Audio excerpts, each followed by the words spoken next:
Чираттагы кутлау сәламебез күркәм милләттәшебез Айбулатова Алисия Гаязовна хөрмәтенә булыр. Әле кичә генә аңа 30 яшь тулды.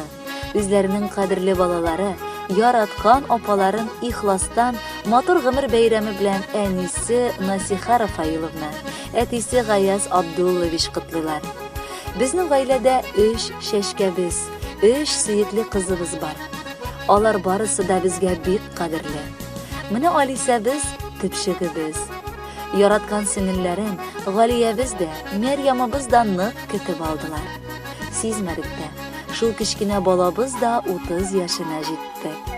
Зур Чиркли авылы мәктәбен уңышлы гына тәмамлап, медицина көллиятенә укырга керде.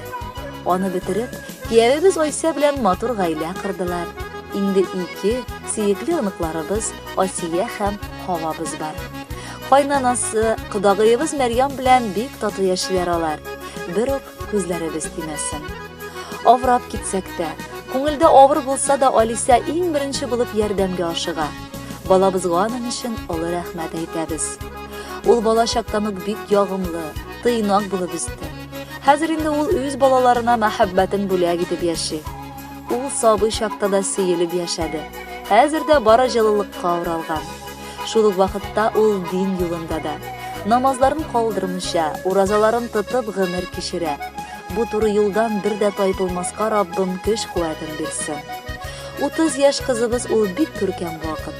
Бу чорда инде күп максатларга ирешеренә, һәм алда да бик күп максатлар куелып, аларга ирешерлек көч бар дип сизелә. Ихластан синең җаныңда гел җылылык булуын телибез. Якыннарың балам гел яратып хөрмәт итсеннәр. Исәнлек, саулык, җан тынычлыгы, бары уңышлар телибез.